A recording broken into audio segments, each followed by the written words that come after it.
N'oubliez pas que vous apportez une aide considérable au projet de Grandeur Noire simplement en laissant défiler les publicités. Merci d'avance et bon visionnage. Hey!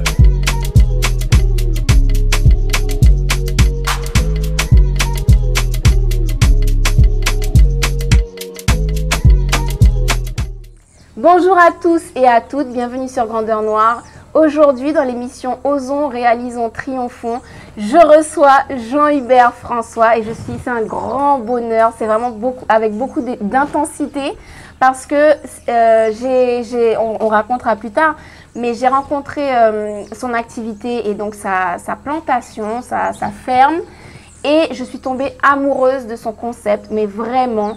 Alors, tu vas nous raconter qui tu es. Je vous présente Jean-Hubert François. Merci déjà d'avoir fait le déplacement sur l'exploitation. Écoute, François Jean-Hubert, agriculteur aujourd'hui, uniquement agriculteur. Donc voilà, c'est mon activité principale. Je fais exclusivement que de l'agriculture sur mon exploitation qui s'appelle la ferme François, et également là où on se situe, il y a également l'exploitation de ma femme qui s'appelle la ferme Maëlia. Ok, donc là, et on va préciser quand même parce qu'il y a des personnes du monde entier qui nous regardent. On est en Guyane et on est plus précisément sur la commune de Montignéry-Tonnégrande. De Montignéry-Tonnégrande en Guyane. Et en fait, là où ça me tient à cœur, c'est vraiment que tu incarnes l'agriculture 2.0. Mais vraiment, c'est-à-dire que on a tendance à sous-estimer ou à encore porter un regard assez arriéré sur l'agriculture du Moyen-Âge, avec la charrette, les bœufs, c'est difficile, il faut se lever, il fait encore nuit, etc. Et là, tu vas nous démontrer que en fait, ça a progressé et que non seulement c'est un métier qui rapporte, mais en plus c'est un métier d'avenir. Et ça, c'était très important pour l'émission qu'on puisse t'avoir. Donc, merci d'avoir accordé ton temps qui est très précieux. Il n'y a pas de problème.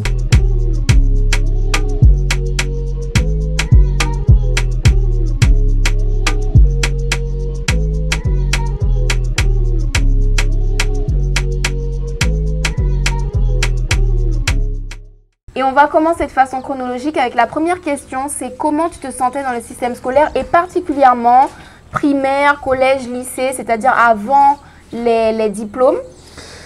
Bon, alors on va dire que j'étais ce qu'on appelle un élève moyen. Alors, il y a l'élève moyen haut et l'élève moyen bas. Alors, j'étais plus de l'élève moyen bas, mais pas médiocre, mais c'est vrai que j'étais pas une lumière, mais comment t'expliquer? C'est-à-dire que moi, depuis petit, quand on a beau m'expliquer quelque chose, tant que je ne l'ai pas visualisé, matérialisé, la pratique, j'ai toujours eu du mal à comprendre.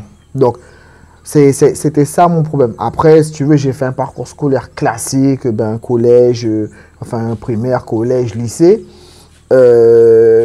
Au lycée, j'ai terminé avec avec ce qu'on appelait à l'époque STI, c'était un bac STI. Donc, avec STI, c'était quoi le sigle? STI, c'est sciences, technologie, tertiaire. Non, c'était sciences, techniques, le I, j'ai oublié ce que ça veut dire. Mais en tout cas, ma spécialité, c'était gestion et comptabilité. Ok. Alors, tu vois, je vais juste reprendre quelque chose. Quand tu dis que tu n'es pas une lumière dans certaines catégories, dans certains domaines, mais dans celui que tu maîtrises, notamment l'agriculture, je peux te dire que tu es une lumière parce que tu m'as déjà expliqué des choses là concernant les fruits, les légumes, la pousse et ceci et cela. C'est moi qui ne suis pas une lumière dans ton domaine, je peux te le dire. Ouais, c'est-à-dire qu'une fois que finalement que j'ai trouvé ma voie, quand même je me suis rendu compte que tout ce que finalement on nous enseigne à l'école est une bonne chose, parce que finalement on va commencer tout simplement par la lecture. Il faut pouvoir lire, pour pouvoir comprendre. Après, tout ce qu'on m'expliquait à l'époque, ça s'appelait pas SVT, ça s'appelait biologie tout court. Donc, sur les plantes, sur les ceci, là, maintenant que je le pratique tous les jours, ça te sert. Ça me sert. Il y a des choses, voilà, c'est-à-dire que je n'utilise pas tout, mais c'est vrai que je me dis, quand même, heureusement, quand même. Et puis, bon, finalement, j'ai eu la chance quand même si j'ai jamais travaillé dedans, dans la comptabilité, la gestion, tout ça, mais aujourd'hui, même pour gérer mon exploitation, quand même, il y a un minimum de... Il y a des bases, quoi. Donc, finalement, le système scolaire, je pense que le système scolaire n'est pas adapté, si tu veux, à tout le monde. Toutes les compétences. Voilà, c'est-à-dire qu'aujourd'hui, il y a un moule, tout le monde doit rentrer dans ce moule-là. Ceux qui ne sont pas dans ce moule-là, ils sont automatiquement exclus. Donc voilà, donc il y en a qui réussissent. Après, je pense que en finalité, l'essentiel, c'est surtout de trouver sa voie. C'est ça. Et le problème, je pense, actuel avec l'école, c'est que beaucoup n'ont pas l'occasion, dans ce qui est proposé comme matière à l'école, de trouver leurs compétences, de trouver leur voie et de croire en eux et de se dire « Ah ben je suis fort dans ça, je peux aller dans ça ». Parce que par exemple, l'agriculture n'est pas du tout représentée. Ah non, non, non. Et mais tout ce qui est pratique de façon générale. Tout ce qui est pratique de manière générale, y compris l'agriculture, on va dire c'est ce qu'on appelle les voies de garage. C'est-à-dire, tu travailles pas bien, tu iras faire de l'agriculture. Tu travailles pas bien, tu vas être maçon. Tu travailles pas bien, tu seras charpentier. Et ainsi de suite, ainsi de suite, ainsi de suite. Du coup, c'est mal vu. C'est mal vu. Alors que, de toute façon, tous ces métiers-là, ce sont des métiers qui ont de l'avenir et encore plus, j'ai envie de dire, en Guyane, un pays qui est en perpétuel développement. Tous ces métiers-là, c'est des métiers d'avenir, des plombiers. Et dont on a extrêmement besoin dans la société parce que lorsqu'un milliardaire avec tout son argent, il a son agent à la banque, il a son banquier ne va lui servir à rien s'il n'a pas de quoi manger, s'il n'a pas un maçon pour construire sa maison, etc. Donc au final, il y a des métiers quand même qui sont vraiment vitaux. Ben, complètement. L'agriculture, la pêche, voilà quoi. Faut bien se loger. Donc qui dit se loger, ben, dit que du coup, il y a des corps d'État dans la construction qui sont venus pour le faire. Donc ça, moi je dis toujours aux jeunes, tout ça sont des métiers d'avenir. Alors il y en a d'autres. Mais bon, j'ai envie de dire, pour ma paroisse, de manière générale, pas que l'agriculture, mais tous ces métiers dits manuels, pour moi, faut pas en avoir honte et au contraire, c'est une fierté. Ah oui, et vraiment, comme je te disais, tu es emblématique parce que non seulement tu réussis ce que tu entreprends en grand, mais tu apportes une pierre particulière à la Guyane, on va le voir tout à l'heure. Et donc, ma prochaine question, c'est justement, à l'école, tu n'as pas retrouvé forcément des choses qui te correspondaient en termes de matière. À quel moment tu t'es orienté vers l'agriculture? Est-ce que tout de suite, après le bac, tout de suite, tu t'es dit, je serai agriculteur? Non, pas du tout. Après l'école, ben, j'ai tout de suite commencé à travailler. Donc, j'ai fait différents emplois. Je suis passé du magasinier je travaille aussi dans l'événementiel, des choses comme ça. Donc, si tu as fait des choses différentes, c'est que tu ne savais pas exactement ce que tu voulais faire. Voilà, je ne savais pas exactement ce que je voulais faire. La seule chose que je me suis toujours dit à un moment, par contre, c'est que je voulais être mon propre patron. Ça, c'était sûr. Quel que soit ce que j'allais faire, je me dis, il faut que je puisse créer quelque chose de mes mains. Il faut que, voilà, donc, étant jeune quand même, il faut travailler, il faut manger. Donc, j'ai travaillé tout simplement. C'est ce qu'on appelle alimentaire. Voilà, alimentaire. Mais toujours dans ma tête, j'ai toujours gardé cet aspect de dire que je veux faire autre chose. Et après, en fait, je travaillais dans un magasin, j'étais en CDI, tout ça. Et puis après, j'ai dit que je voulais partir, tout simplement. Ah oui, tu as quitté un CDI? J'ai quitté un CDI. J'avais à l'époque 26 ans. Ça faisait 4 ans que j'étais là, j'étais en CDI, tout se passait très très bien. Mais cette soif d'entreprendre, je ne sais pas cette soif d'entreprendre dans quoi, je ne savais pas d'ailleurs.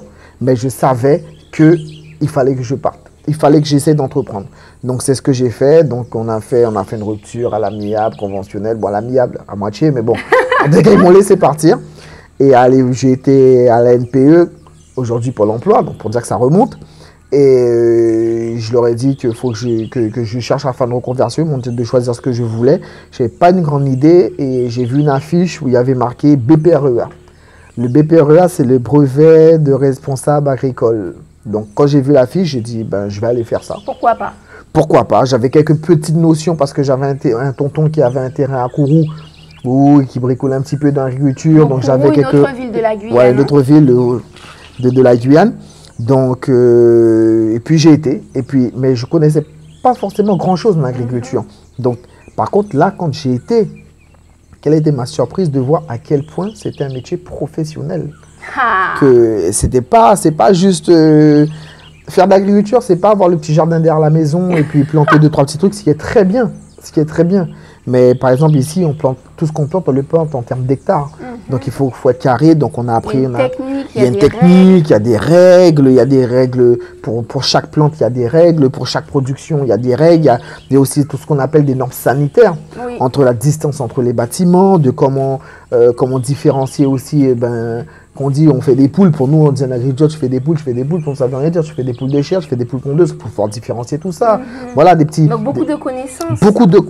Extrêmement beaucoup de connaissances. Franchement, sans cette formation agricole... on aurait pu avoir vraiment des grandes écoles d'agriculture, de la même façon qu'on a des écoles d'ingénieurs, des écoles de journalistes, on aurait pu avoir de grandes écoles d'agriculture. On aurait pu avoir de grandes écoles d'agriculture avec de grands cerveaux guyanais, avec un grand G, c'est-à-dire le Guyanais, c'est pour moi, c'est tout le monde, tous ceux qui vont en Guyane, qui seraient allés enrichir cette école, qui auraient fait des choses superbes dans cette école, et on serait peut-être à un autre point au niveau de l'agriculture en Guyane. Alors, je ne vais pas dire qu'on est mal, mais on aurait pu être plus loin, parce que du coup, on aurait eu à la fois les personnes qui ont juste envie de rester dans le pratico-pratique, mais on aurait eu des BTS, on aurait eu des ingénieurs, des agronomes, et tout ça localement. Qui dit localement, ça veut dire que ce jeune ou ce moins jeune, peu importe, vit sur le territoire, participe à la construction du territoire et a envie de toute façon que ça avance. Donc du coup, moi je pense que, alors, je garde quand même espoir que ça se fasse un jour. Ça va se faire. Ça va se faire en tout cas.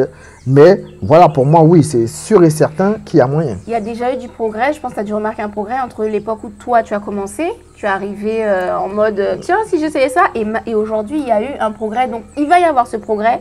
Et tu y contribues énormément puisque quand tu reçois des classes, et tu en reçois régulièrement, et que tu véhicules aux jeunes collégiens, primaires et autres, cette image valorisée de l'agriculture, tu participes à susciter des vocations et peut-être à un futur agronome, un Guyanais qui va pouvoir se lancer dans l'agronomie, dans l'agriculture. Ça me fait penser à un jeune que j'avais revu au lycée agricole. Il me dit, monsieur, vous ne me reconnaissez pas, tout ça. Je fais, bon, non, vraiment. Il me dit, mais si une fois, j'étais venu avec ma classe sur votre exploitation, machin, j'avais visité, et puis maintenant, je suis là. Il est au lycée agricole. Je dis, ah bon, mais il m'a dit, c'est de cette visite-là, ça l'a marqué, et il avait déjà dit à sa mère, maintenant, c'est de l'agriculture qu'il va faire. Donc, ça m'a fait super plaisir. Entre-temps, il a eu son bac, et il est parti en métropole pour un BTS, des choses comme ça. Donc, il continue. Il m'a dit qu'il va revenir au pays. De toute façon, je sais qu'il reviendra. Mais voilà, c'est vrai que ça a suscité.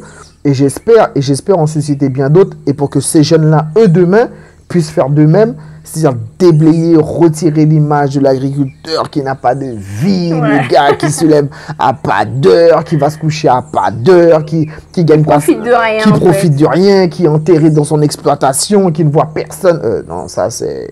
C'était avant. C'était avant. En tous les cas, moi, l'image de l'agriculture que je veux véhiculer, c'est pas celle-là. J'en profite pour passer un message à vous qui nous regardez. Sachez que chacun à son échelle peut impacter, peut marquer un esprit et transformer la vie de quelqu'un. Donc aujourd'hui, c'est lui qui accueille des classes et qui peut-être marque 1, 2, 3, 4 élèves par an ou par visite, qui va transformer la vie de cet élève en lui suscitant une vocation. Et vous, à votre niveau, vous pouvez faire la même chose. Vous pouvez impacter en fait à votre échelle. Donc, soyons conscients du pouvoir que l'on peut avoir, du pouvoir d'influence. On n'a pas besoin d'avoir des centaines de milliers de followers sur les réseaux sociaux.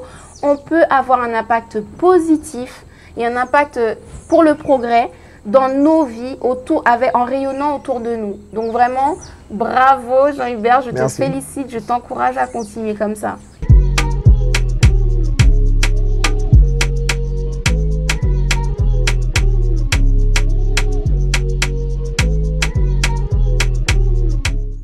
Donc du coup, question très importante, à quel âge tu as décidé de monter ta ferme, ta société agricole et surtout, est-ce que ton entourage très proche, notamment ta famille, t'a soutenu immédiatement, a compris immédiatement l'importance de cette décision pour toi? Alors, j'ai fait cette réorientation, j'avais 26 ans. Et donc ensuite, j'ai eu le diplôme l'année suivante et j'ai monté ma ferme quand j'avais 29 ans. 29 ans. Ok, donc tu as pris 3 ans, on va dire, pour te faire une expérience. Voilà, entre la formation agricole, la demande de foncier, et au début, j'avais demandé ce qu'on appelait la DJA. La DJA, c'est la dotation jeune agriculteur. C'est une aide qui me permettait de démarrer mon activité agricole. Donc, il s'est écoulé à peu près entre ça 3-4 ans. Mais en fait, j'étais toujours sur le cheminement du même objectif. Donc, je n'ai pas vraiment vu le temps passer. À côté de ça, quand j'ai eu le diplôme, je suis retourné travailler, mais j'ai toujours accepté que des CDD. Parce que je savais que j'allais pas rester. Donc, si on me propose un CDI, c'était non direct. Même gens alors là, c'est vraiment le monde à l'envers. Atypique. Ouais. Ah ouais, non, c'était, j'arrive, et c'est quoi, non, je suis venu pour un CDD, 2 mois, 3 mois, je partais, j'allais ailleurs, tout ça. Mais parce que dans ma tête, j'étais déjà focalisé sur le fait que il fallait absolument que je mette en place mon activité agricole. Maintenant que j'avais le diplôme, j'avais le foncier, j'étais focalisé sur ça et il n'y avait rien qui pouvait me faire changer d'avis. Et du coup, ma femme, elle un petit peu, elle a suivi. Elle a suivi, donc elle, à la base, elle venait tout juste de passer son concours d'infirmière. Ah oui, rien à voir. Rien à voir, qu'elle avait réussi d'ailleurs. Donc, on était sur le moment où elle devait, partir pour entrer dans l'école. Et elle, elle a fait pareil. Donc, un jour, elle me dit, bon, Jean-Hubert, je crois qu'aussi que je vais me lancer dans l'agriculture. Je lui dis, non. Je lui dis, t'es sûr, ne fais pas ça parce que je le fais. Elle me dit, non, moi, j'ai mon projet. Pas temps, femme joke, indépendante, indépendante. Je dis, ok. Et là, elle, du coup, elle est allée à Matiti aussi, au lycée agricole. Et elle a fait le BTS agricole. Un BTS qu'on appelait DARC, c'est une spécialité de l'agriculture des régions chaudes. Donc moi, j'ai un bac agricole, elle a un BTS agricole. Et de là, sont nées les deux fermes. La ferme François, ma ferme à moi.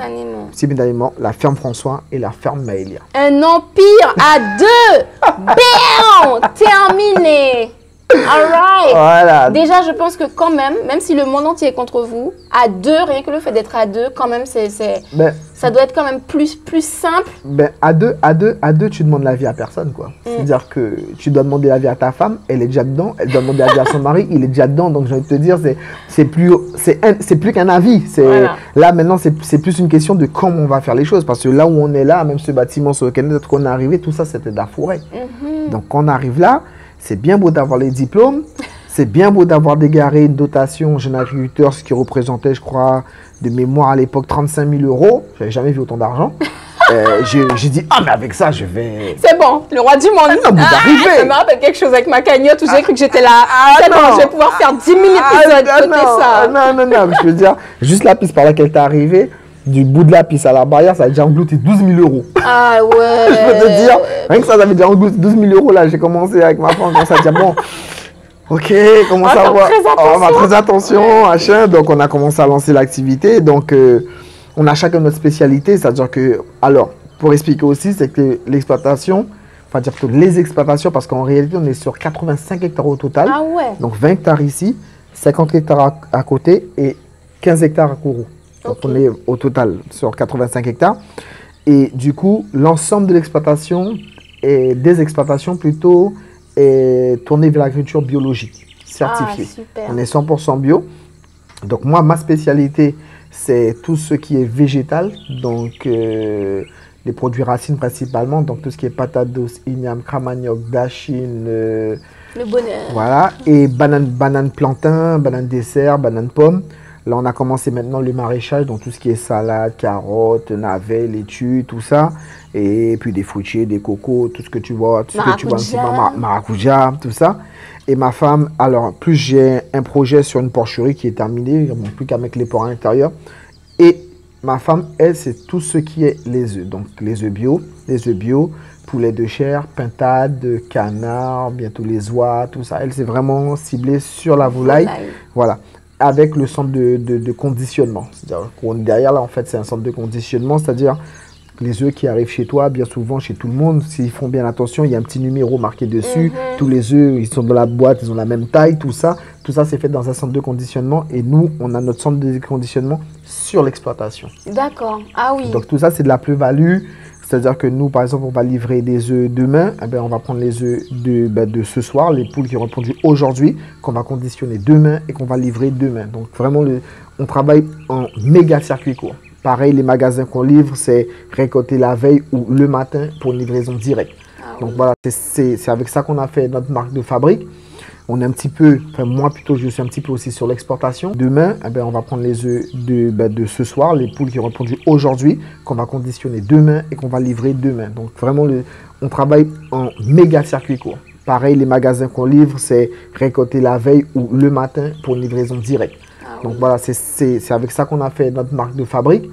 on est un petit peu, enfin moi plutôt, je suis un petit peu aussi sur l'exportation. Parce que bien sûr, on dit, ouais, en Guyane, ouais, c'est fait, nous pour exporter rien. Ben si, ben, je suis sur l'exportation. Bon, pareil, hein. Personne ne croyait en nous, mais c'est pas grave. Dès le début, de toute façon, personne ne croit en nous. Donc, on a l'habitude de faire sans... On se pose jamais vraiment la question de est-ce que les gens vont croire en nous. Alors, c'est important d'insister sur ce que tu dis là, parce que beaucoup de personnes qui nous regardent, il y aura des jeunes parmi ces personnes, ne savent pas encore ce qui les attendent. Donc, en fait, quand soit des personnes qui vont se réorienter vers autre chose que ce qu'ils font actuellement, soit des jeunes ne savent pas, en fait, que leur idée qui leur semble être l'idée du siècle ne sera pas forcément comprise et validée par leur entourage. C'est pour ça que je t'ai posé la question. Et qu'il va falloir parfois se battre seul, faire les choses seul, y croire seul. Et après, une fois que le résultat sera là, tout le monde va, va rejoindre. Mais de toute façon, quand moi je dis aux jeunes, hein, quand ils ont une idée en tête, la première personne qui doivent réussir à convaincre, c'est eux-mêmes. Hein. Déjà, commencez par là, arrivez à vous convaincre. Et puis après, vous allez convaincre les autres. Mais pour convaincre les autres, c'est plus avec des mots, c'est avec des actes. C'est pas simplement dire, ouais, j'ai un projet, je veux faire ci, faire ça. Ok, c'est très bien, maintenant fais-le. Voilà. Il ne faut pas s'attendre à ce que les gens applaudissent, machin, non. Ou aident. Ou aident. Ah non, mais ça, alors il faut oublier les applaudissements, les aides, les félicitations, tout ça, c'est pas dedans. Pas au début. C'est que quand ça sera fait, parce que nous, au début, certains disaient, ouais, mais vous faites quoi là? C'est sûr que vous allez, parce qu'on n'habitait pas encore sur place, on habite à Cayenne, donc on faisait du va-et-vient. Les allers-retours. Tu peux dire à peu près combien de kilomètres entre Montsinéry, ton exploitation, et Cayenne, où tu habitais? On est à peu près à 32 km. C'est quand même une distance. Voilà, donc t'imagines, ça fait 70 allers-retours. Donc, quand tu travailles au début, parce qu'il faut continuer à travailler, en même temps, il faut venir. Donc, ce qui se passait, c'est qu'après le travail, je finissais en général à 16 h. Donc, on venait, même si c'était pour travailler 2 heures. Alors, tous les week-ends, on était là, ça c'était sûr. Tout ça, les enfants, tout ça. Mais c'est des souvenirs, parce qu'aujourd'hui, je vois, parce que la chance qu'on a eue, c'est qu'on a pris beaucoup de photos. Donc, à chaque fois, on voit l'évolution, on voit l'avant-après, on a fait des choses. Là où tu dis qu'on est passé, bah, tu as vu, tu es passé devant une petite rivière. Celle-là, il fallait passer ça à la nage. Non, mais des trucs, j'ai envie de te dire. Koh-Lanta. Et la Guyane, personne ne vous croira. Ah, vraiment. Mais tu sais, c'est fou parce que moi, j'ai connu finalement l'exploitation l'année dernière. C'était déjà grandiose, organisé, les plans parallèles et tout, géométriques, machin, les routes, les quads, les 4x4, les employés, tout est déjà là en fait. Et j'ai du mal effectivement à imaginer que tout ça, c'est de la forêt qu'il a fallu défricher, travailler ça week-end après week-end. Week-end après week-end. Il fallait brûler, on poussait les trucs à la main. Non, mais c'était quelque chose. Et puis Nathalie venait, on venait d'avoir une petite fille. Donc ta femme, hein, Nathalie. Oui, Nathalie, ma femme. On l'embrasse. Oui, bisous chérie. Le bébé, on le mettait au coin d'un arbre, on surveillait le... Non, mais on a vu. Mais franchement, malgré tout ça, si on me dirait, est-ce que vous recommenceriez? Sans hésiter. Sans hésiter. Je me dirais même, je ferais ça directement après le lycée sortie d'école. Quand, à 18 ans, 19 ans, là, pendant que j'ai encore tout, là que j'aurais fait ça. Même sans permis de conduire, j'allais venir à pied ici pour faire. Tellement ça vaut le coup. Tellement ça vaut le coup. Tellement ça vaut le coup. Pourquoi? Parce que la chance, en tous les cas, de l'agriculture, c'est qu'on travaille avec du vivant. Que ce soit des animaux, que ce soit des plantes, c'est du vivant. Donc, il faut apprendre à vivre avec les plantes, apprendre à vivre avec les animaux. C'est une communion avec la nature à l'ancienne. Tu dis, moi, tu entends les oiseaux, là, on les entend depuis tout à l'heure. C'est ça qui me réveille le matin, c'est ça qui me couche le soir. Voilà, on s'est adapté. Parce que faut savoir que nous, on était de la ville. Hein. Parce que moi, je suis né à Cayenne, ma famille est née à Cayenne. On était de la ville, on est venu à la campagne parce qu'on est venu faire ce métier. Donc, ça a été une adaptation totale, y compris pour les enfants, qui heureusement ont apprécié. Mais c'est sûr qu'on ne se lève pas du jour au lendemain, surtout quand on a une famille, et puis dire qu'on se lance dans l'agriculture. Moi, je conseillerais toujours de le faire. Mais nous, notre chance, c'est que ma femme y est et j'y suis aussi. Mais en famille. Mais même en étant un jeune qui débuterait dans la vie pour ce métier, parce que nous, on reçoit tout le temps des stagiaires, je leur dis, foncez. C'est un métier qui a de l'avenir. De toute façon, il y a quelque chose de simple. Tant que les gens sur la planète Terre vont continuer à manger et à boire, il y aura du travail. Il y aura du travail. Tout simplement. Et il y aura de l'argent à se faire. Parce qu'il faut pas se mentir. Quand bien même il y a un amour de la nature, il y a un amour d'une certaine hygiène de vie dans la nature, etc., le vivant, il y a quand même derrière le fait de pouvoir bénéficier de ça, mettre sa famille à l'abri, vivre bien. Voilà, donc ça, on sait que c'est l'argent qui dirige le monde. Donc ça compte quand même de se lancer dans une voie qui rapporte. C'est pour ça que bien souvent, quand quelqu'un me dit faire de l'agriculture, je lui demande comment tu veux le faire. Est-ce que tu veux un petit terrain de 1 hectare et puis t'amuser le week-end? C'est familial, à ce moment-là, ça reste vraiment familial. pour sa propre consommation. C'est aussi bien. Le week-end, on a le petit carbet qui est là, on se détend, on a une crique, on plante un petit peu, tac, tac, on s'amuse, lundi, on est à la maison. Si maintenant, la décision, c'est de faire de l'agriculture de manière professionnelle, on le fait comme un professionnel. Un professionnel, ça veut dire un professionnel, ça veut dire qu'il a des objectifs fixés, il a du matériel qu'il doit acheter, voilà, il a des clients en face, il a des fournisseurs de l'autre côté. C'est un ensemble de choses. Ce n'est pas juste, voilà. C'est pas un jeu. C'est pas un jeu. Derrière, nous, on a un cabinet comptable qui nous suit. Voilà, c'est un ensemble. C'est-à-dire que nous, on est dans ce métier-là, mais en amont et en aval, il y a du monde autour de nous. Entreprise. Voilà, c'est pas avec toujours cette notion économique. C'est-à-dire que nous, on plante quelque chose. Là, on a essayé les carottes. Ouais, les carottes, ça pousse pas en Guyane. Nous, on a essayé les carottes. La première fois, ça n'a pas pris. La deuxième fois, ça a pris. On vend des carottes. Mais les carottes, il y a une notion économique derrière. C'est OK, on est content, on a fait de la carotte. C'est-à-dire que vous n'investissez pas votre temps et vos moyens sur des choses qui ne sont pas susceptibles de rapporter. Vous savez, c'est un business plan. Il y a un business plan. C'est-à-dire que si demain, je sais que telle chose ne rapporte pas, je ne le fais pas. Voilà. Je ne le fais pas. Je le fais pas. Pourquoi je ne le fais pas? Parce que ça ne rapporte pas. Je n'ai pas d'intérêt à le faire. Ou si je vais le faire, je vais le faire pour moi de manière très décorative. Voilà, sans objectif. Mais si je fais quelque chose, si je décide là aujourd'hui, c'est une grande échelle. Aujourd'hui, si je fais de la patate douce à grande échelle, c'est parce qu'il y a une notion économique derrière. C'est bien, c'est super, mais il y a une notion économique et ça, il faut le comprendre. Dans le monde de l'entreprise, on peut associer les deux en fait. On n'est pas obligé d'être en mode super capitaliste, on écrase tout, on détruit tout. Non. Et ou sinon super pauvre parce que on veut se faire quelque chose de bien, d'éthique. Et du coup, éthique ne veut pas dire ne pas pouvoir gagner d'argent. L'un et l'autre ne sont pas bons. Il faut trouver le juste milieu entre les deux. C'est-à-dire qu'il y a la notion économique. Là, tu vois, bon, ben, c'est super fleuri, c'est machin. Mais on a trouvé le point d'équilibre entre les deux. Et ça, c'est important. Comme ça, on respecte la nature. De toute façon, comme je t'ai dit, on a agriculture biologique, tout ça. Et justement, je tiens à rebondir là-dessus sur deux choses. D'abord, c'est une véritable agriculture biologique parce que il n'y a pas de terrain autour qui utilise des pesticides, des choses qui puissent se déverser avec les pluies, venir sur ton terrain. Non, il n'y a pas de pollution chimique en fait sur ton terrain. Donc, c'est véritablement bio parce qu'il y a tellement de labels bio qui sont entre 2 ou 3 parcelles qui utilisent des pesticides et au final, c'est pollué. Ça n'a rien de bio. Ici, ce n'est pas le cas, c'est véritablement bio.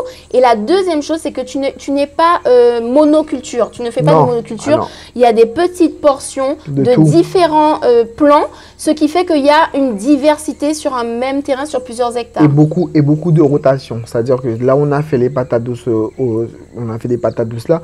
La prochaine fois, on ne fera pas de la patate douce. Voilà. On fera des maragoudjas, on fera autre chose. Et pour on enrichir le sol. On enrichit le sol, on le bouge. Alors, ça nous donne plus de travail, mais c'est une façon de respecter la nature. Voilà. Et de composer avec elle. C'est-à-dire qu'elle nous le rend, en tous les cas, ça fait 10 ans qu'on est là, elle nous le rend bien pour l'instant. Donc, et puis aussi, il y a beaucoup d'associations entre ma ferme à moi et celle de ma femme. C'est-à-dire que moi, tous les excédents des produits abîmés, c'est ce que mangent les poules, c'est ce que mangent les canards.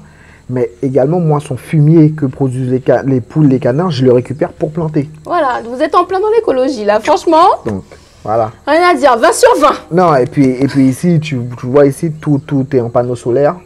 Aussi. Tout en panneau solaire, on est en fourrage. Donc, alors, c'est quoi le fourrage pour ceux qui ne connaissent pas? Un fourrage, c'est quoi? C'est en fait, on fait un grand trou dans le sol et puis on va chercher l'eau dans une des veines de la nappe phréatique qu'on trouve. Donc, un puits. Voilà, c'est un puits, mais en plus petit. Il n'y a pas de risque de tomber dedans et puis on descend une pompe à l'intérieur pour qu'on puisse puiser l'eau. Donc, c'est de l'eau naturelle qu'on utilise ici. L'électricité, c'est l'électricité produite par le soleil. Donc, en termes d'écologie, je pense que ça va. Voilà. Je pense que ça va. Super. Tu as manioc, iliam, maïs et pas d'angole. sur la même parcelle. Et ça, c'est pourquoi? C'est parce que ça, il y a une symbiose. Il y a une symbiose pour que tu vois qu'il y a des insectes qui aiment le manioc, mais ils n'aiment pas le maïs. En fait, ça perturbe les insectes. Et puis de toute façon aussi, tu as ce qu'on appelle des associations de culture qui vont bien ensemble. C'est-à-dire que ça te permet de récolter la même chose, ça te permet de récolter beaucoup de choses sur la même parcelle sans jamais fatiguer ton sol. Parce que pourquoi? Tout ce qui est haricots, tout ça, c'est ce qu'on appelle des légumineuses. De toute façon, c'est tout qui restructure le sol, qui enrichit le sol. Donc, l'un va emmener quelque chose que l'autre va laisser, que l'autre machin, et patati, et patata. En fait, pour imaginer ça, c'est comme si tu vois, on est au restaurant ensemble, on prend un seul menu, toi tu manges les frites, moi je mange le poulet, l'autre il mange le Ouais, c'est clair, chacun y trouve son compte. Tout le monde y trouve son compte. Alors, on en vient à une question d'actualité qui est en rapport avec le confinement qu'on vient de vivre. En Guyane, ça a changé les habitudes de beaucoup de personnes. À savoir que des personnes qui avaient l'habitude d'aller en supermarché se sont rapprochés d'agriculteurs pour finalement un échange direct. Est-ce que toi, ça t'a impacté dans ta relation avec les clients? Ben moi déjà pendant le confinement, je n'ai fait que ça. Alors là, avec la fermeture de tous les magasins, donc le numéro de la ferme a fait du bouche à oreille. Ah oui. Et puis je faisais partie aussi de la liste que la préfecture a fournie à la population, à qui contacter pour voir. Donc on a fait que ça. Rupture de stock. Rupture de stock, vraiment. Là, actuellement, là, on ne fait que replanter pour repartir. Mais on a fait que ça pendant le confinement. Les personnes ont pu découvrir ou redécouvrir qu'il y avait des agriculteurs dans le pays, quoi. Parce que il y a une belle part qui est faite aux produits importés, mais finalement, c'est les produits locaux qui ont sauvé la population pendant le confinement. Merci. Et je pense que si à toi seul, tu as pu déjà répondre aux besoins d'une grosse partie de la population, imagine si vous étiez plusieurs agriculteurs. Ah oui. Est-ce que selon toi, on est capable en Guyane de s'autosuffire sur le plan alimentaire? Carrément. Le problème, bien souvent, c'est qu'on pense que on doit tout produire pour pouvoir répondre à une demande. C'est faux. Il faut avoir des productions phares. C'est-à-dire que moi, certes, c'est la patate douce. Demain, ça peut être ça va être le maraîchage. Demain, l'autre, ça peut être les œufs, ainsi de suite. Mais toutes ces personnes-là, mises les uns à côté des autres, créent une force. C'est clair. Et moi, ça, j'en suis sûr et certain que c'est possible. Et il faut que ça soit le cas. Parce que quand j'étais président des jeunes agriculteurs à l'époque, je disais toujours, attention, demain, il peut y avoir un problème qui fait que nous soyons obligés de nourrir nous-mêmes notre population. C'est ça. On me disait, non, mais tu sais, jamais, machin.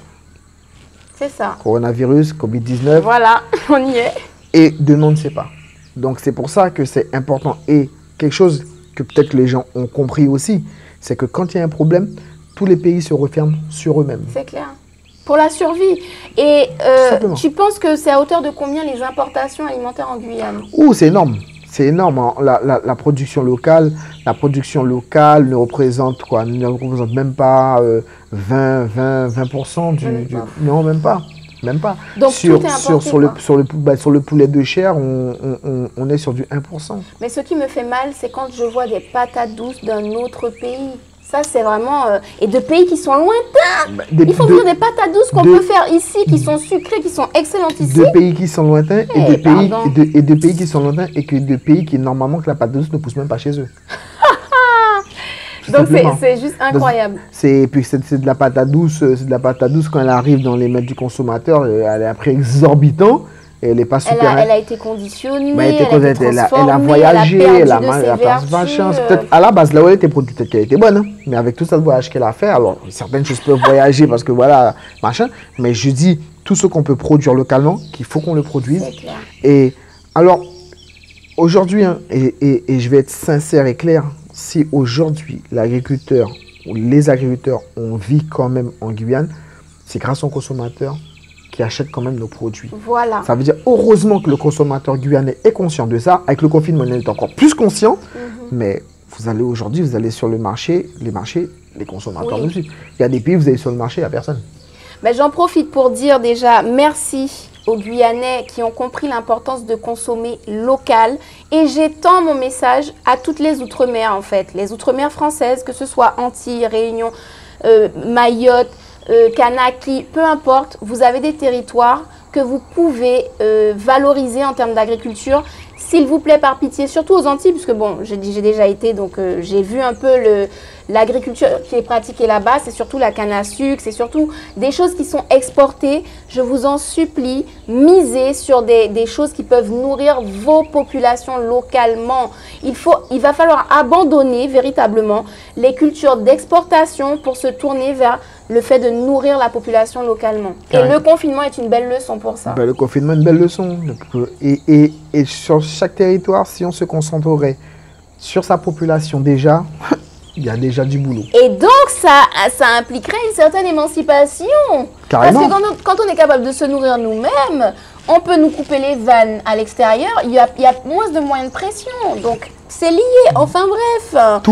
Tout est lié et tout a un sens. Et pour de vrai, quand on est fort, quand on a la capacité à nourrir sa population, les gens nous regardent autrement. On est déjà plus pris au sérieux déjà. C'est clair.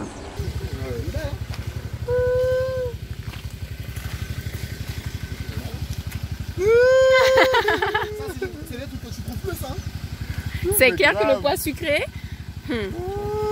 Alors, j'en arrive à une question que j'aime bien poser à tous les invités de cette émission. Quel progrès est-ce que tu vois pour nos territoires, que ce soit la Guyane, plus largement les Outre-mer, la planète? Bah déjà, je vais prêcher pour ma paroisse, la Guyane. Moi, ce que je voudrais déjà, c'est que les jeunes déjà, on aime bien lancer des messages aux jeunes, donc moi je vais lancer un message aux jeunes. Apprenez à entreprendre, quel que soit le domaine. Apprenez à entreprendre. N'ayez pas peur de faire des erreurs, n'ayez pas peur de tomber. L'essentiel, c'est de se relever. Parce que on parle de chômage, tout ça, c'est vrai, mais créer sa propre activité, c'est déjà vous sortir du chômage. Et si vous vous êtes sorti du chômage jusqu'à l'heure fatidique de votre décès, vous avez déjà fait beaucoup. C'est clair. Et si, mis les uns à côté des autres, après, que la Guyane continue à prospérer. Après, c'est vrai que moi aussi, les Outre-mer, je connais un petit peu parce que quand j'étais président, j'avais beaucoup bougé un petit peu dans les Président des jeunes de la Guyane. Président humblement des jeunes agriculteurs de Guyane, mais j'étais aussi secrétaire général des jeunes agriculteurs d'Outre-mer.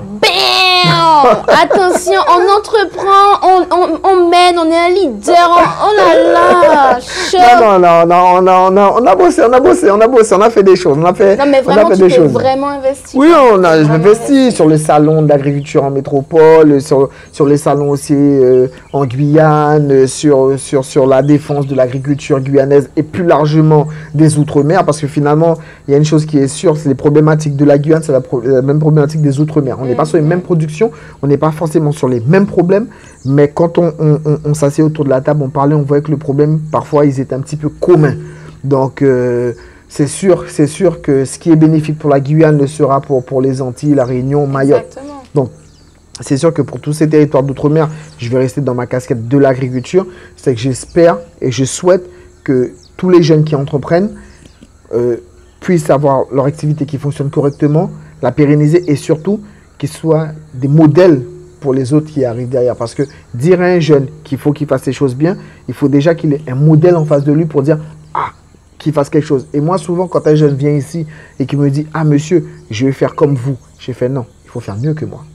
Ça, c'est clair. Il faut dépasser à chaque fois. Chaque génération dépasse la précédente. Voilà, ça ne sert à rien de venir là dire que j'ai fait, t'as vu ça. Non, ben, si tu as vu, c'est que tu sais que tu peux y arriver. Et puis, aller au-delà de te dire, OK, lui, il n'est pas arrivé à ce stade-là. Moi, je me fixe comme objectif. Et moi, demain, je serais fier de dire, ah tiens, ce petit jeune-là, je l'avais ici.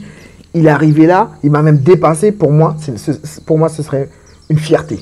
Et c'est déjà une fierté quand je vois déjà des jeunes s'installer. Je leur dis, le combat est dur, mais de toute façon, ma grand-mère disait quelque chose de simple. Elle disait toujours, de toute façon, il n'y a rien de facile. Si c'est facile, c'est que c'est pas bon. Il n'y a aucun domaine facile. Ma grand-mère dit, dès que c'est quelque chose de facile, c'est que c'est pas bon. Donc je dis, au contraire, si c'est difficile, c'est que vous êtes sur le bon chemin. Donc voilà, j'encourage.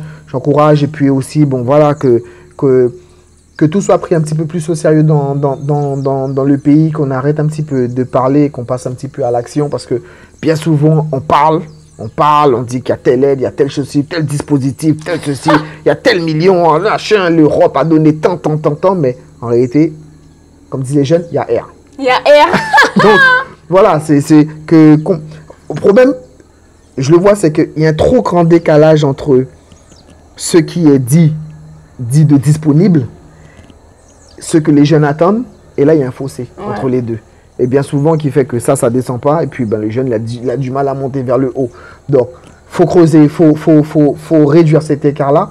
Je pense que c'est possible, mais il faut que chacun mette du sien. Quand un politique qui prend un pouvoir, qu'il fasse réellement quelque chose de son pouvoir, tout simplement. Pour la population, pas pour ses propres intérêts. Pour la population, pas pour les intérêts des gens venus de l'extérieur. Ceci, cela, c'est vraiment... Et ça, ce que tu sais, c'est important. C'est des choses qu'aujourd'hui qui me font moins mal parce que je l'ai dépassé.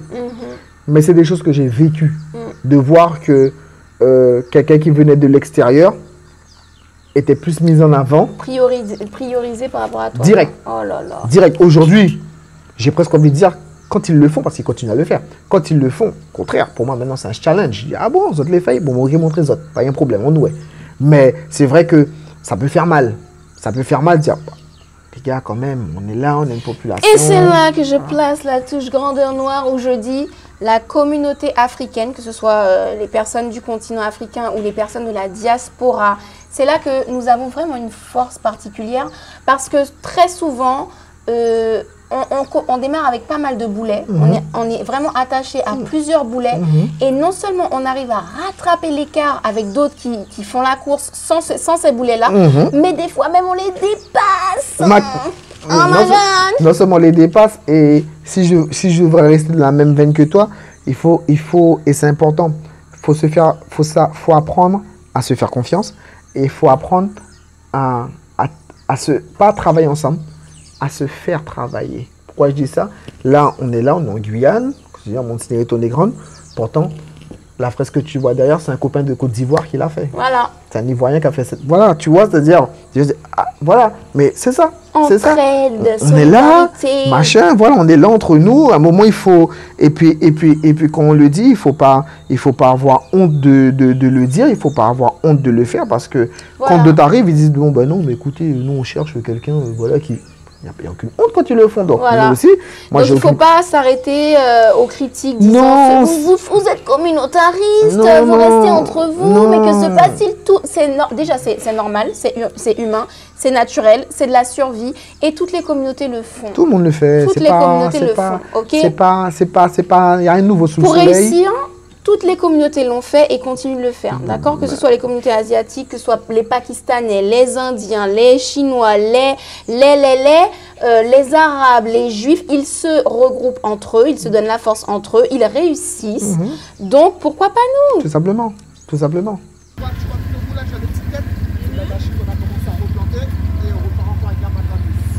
Donc, on en arrive à la dernière question de l'émission qui est quelle a été la plus grande difficulté que tu as surmontée et quel est ton conseil aux jeunes qui pourraient s'intéresser au métier de l'agriculture pour qu'eux puissent avoir, comment dirais-je, la conviction qu'il est possible de surmonter les pires difficultés? La plus grosse difficulté que j'ai dû surmonter avec le recul, je dirais, c'est la perception du métier. Ah oui. Tout simplement. Parce que la perception du métier a emmené toutes les autres difficultés. C'est-à-dire que comme le métier était mal vu, du coup, ça emmène, si tu veux, un manque de confiance, tout simplement. Des banques, des investisseurs, personne ne croit au projet. Même de la famille. Même de la famille, surtout ma belle famille, il y a certains, c'est un petit peu réticents. Après, bon, aujourd'hui, ça a changé. Ah bah tu m'étonnes quand je vois le résultat. Franchement, ça a mis tout le monde d'accord. Non, mais j'ai mis tellement tout le monde d'accord que ma belle-sœur, elle fait son BTS agricole. Mon beau-frère. Ah bon, il y a toutes les filles qui font BTS. Même ma grande fille au lycée agricole. Donc, non, bêta carré là à présent. Non, mais j'ai dit, déjà, tu veux me pour les autres. La puissance, ça c'est un leader. Il ramène tout le monde, il ouvre le chemin et puis tout le monde le suit. Ah oui, non, j'ai ouvert pour beaucoup de jeunes. Ça fait plaisir là, tout derrière là. C'est que des moins jeunes comme moi qui ont fait des reconversions, ou des petits jeunes qui ont eu leur foncier, et je l'ai à 100%. Mais voilà, la plus grande difficulté, c'était ça. C'était la vision du métier qui fait que, voilà, donc on a dû faire... ça nous a servi parce que finalement, on est devenus des pros de la communication. Mais il fallait montrer déjà... déjà, tu vas dire à un jeune, ma fille, par exemple, elle est au lycée agricole, c'est pas moi qui lui ai dit, va au lycée agricole. C'est elle, après la troisième, elle a dit qu'elle y va. Mais elle y va pourquoi? J'ai dit, ouais, papa, tu encourages tout le monde à le faire, moi, tu me dis rien. Je dis, non, mais... tu vois, coordonner ma chaussée. Mais je voulais pas, en fait, que ma fille aille faire de l'agriculture parce que j'ai fait de l'agriculture. Tu ne voulais pas lui imposer. Voilà. Elle m'a dit, non, papa, je vais faire de l'agriculture parce que c'est un métier qui rapporte, point. Salé! Et on dit la vérité sort de la bouche des enfants. Alors, tu vois, donc voilà. Et puis cette réponse, nickel, nickel. Et donc tu as fait tes preuves. Non, franchement, respect. Voilà, donc, mais aujourd'hui, et finalement, je prends toutes ces difficultés-là, je me dis, heureusement que ces difficultés-là étaient là finalement. Avec le recul, ça m'a forgé. S'il n'y avait pas eu ça, peut-être que j'aurais vu les choses différentes. Tu n'aurais pas réussi aussi grand. J'aurais jamais osé faire autant, j'aurais jamais voulu... te développer, aller plus loin, toujours plus de challenges. Toujours, en fait. toujours. Et nous, aujourd'hui, avec ma femme, de toute façon, on ne vit que de projets. Sauf qu'aujourd'hui, je ne peux pas dire qu'on est vieux, mais on arrive quand même à un âge où on se dit...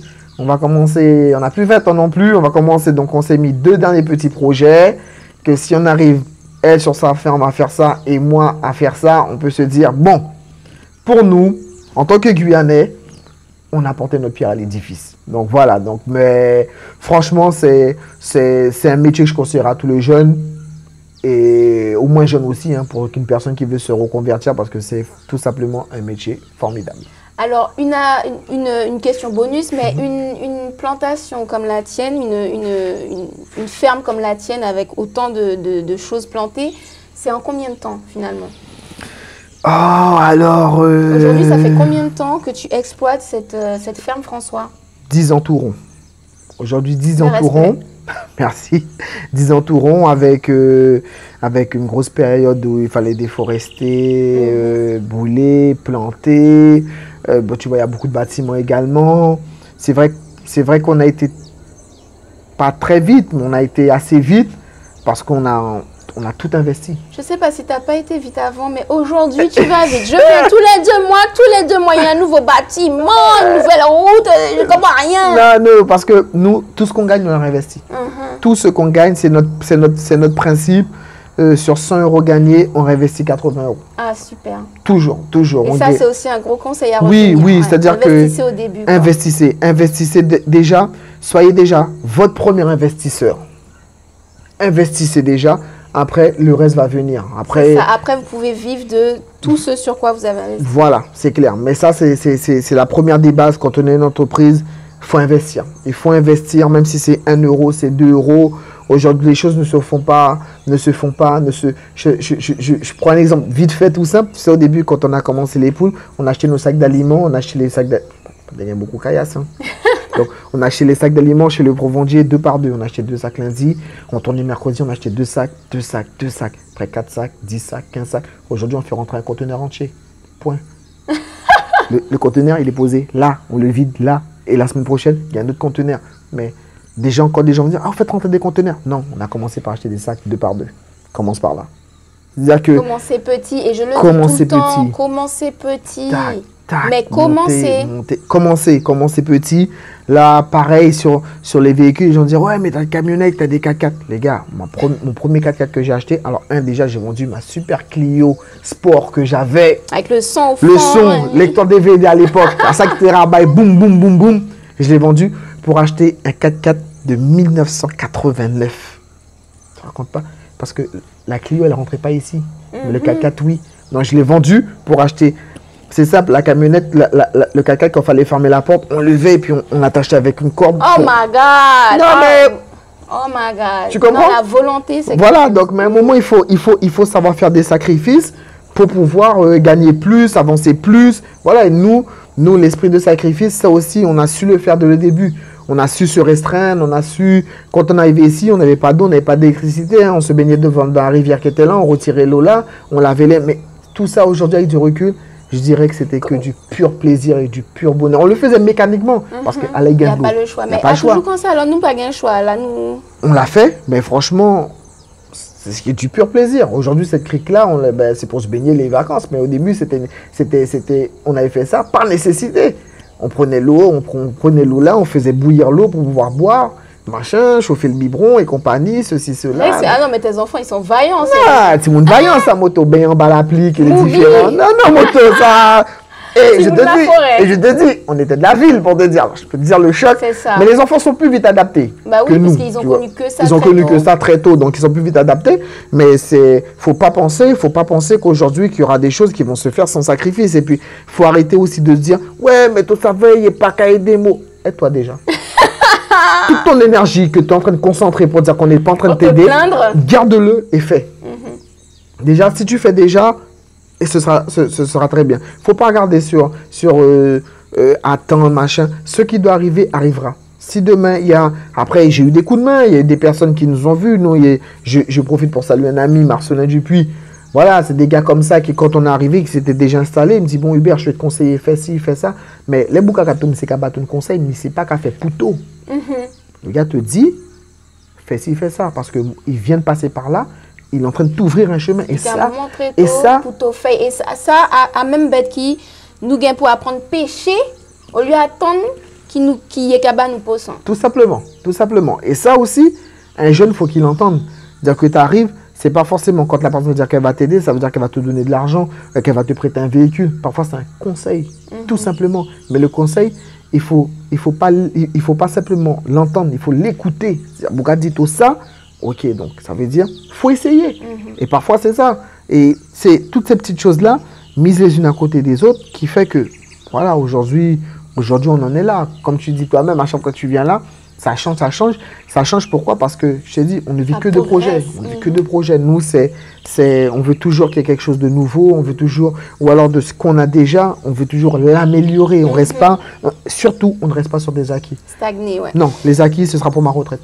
Eh ben, en tout cas, on va conclure sur cette belle note, c'est-à-dire par nous-mêmes, pour nous-mêmes. Et c'est exactement le concept du documentaire, donc je vais quand même toucher 2 mots. Sur le documentaire, l'Africain ne nous montre pas. La cagnotte, c'est bien pour qu'on fasse les choses par nous-mêmes, pour qu'on ait cette liberté d'expression dans le documentaire. Donc retenez par nous-mêmes. Donc prenez exemple. Je vous mettrai tous les contacts de Jean Hubert. Et si vous habitez en Guyane, n'hésitez pas à vous fournir directement chez lui. On peut rappeler ce que tu produis, des œufs. Des œufs bio, patates douces, cramanioc, dashi, nignam, banane, maragouja, salade, carottes, navets, concombre, dachine, citron. Donc appelez et puis vous saurez l'ensemble, mais appelez et contactez-le et je vous assure que non seulement la qualité des produits sera différente de ce que vous achetez dans les grandes surfaces, parce que ce sera frais, parce que ce sera naturel, mais en plus, vous allez... C'est un investissement dans le pays même, en fait. C'est un investissement pour plus tard. Donc voilà, merci, vraiment merci Jean-Hubert d'avoir dégagé ton temps pour Grandeur Noire. Merci d'avoir répondu aux questions. Merci d'avoir participé. Merci d'être venu sur Exploitation. Ah ben normal, tu mérites le détour. Donc j'invite tout le monde à venir sur l'exploitation et surtout, si vous êtes enseignant, pareil, appelez au numéro de téléphone que je vais indiquer parce que les visites des classes, c'est très important pour montrer à nos élèves qu'il y a autre chose que les matières qui leur sont proposées toute la semaine. Voilà, pour leur ouvrir d'autres perspectives, surtout aux élèves qui ne se retrouvent pas dans les matières qui sont proposées à l'école et qui peut-être là vont avoir un déclic. Voilà. Donc merci encore Jean-Hubert. Il n'y a pas de problème. Et puis, comme tu as parlé aux enseignants, aussi aux enseignants, n'hésitez pas à proposer à vos élèves en 4e ou en 3e la voie de l'agriculture. Ce n'est pas un métier anodin, proposez-leur. Vous aurez des surprises dans quelques années de voir vos élèves étant chefs d'exploitation. Et ça vous fera plaisir. Ah oh. Je vous dis à très bientôt pour la prochaine émission.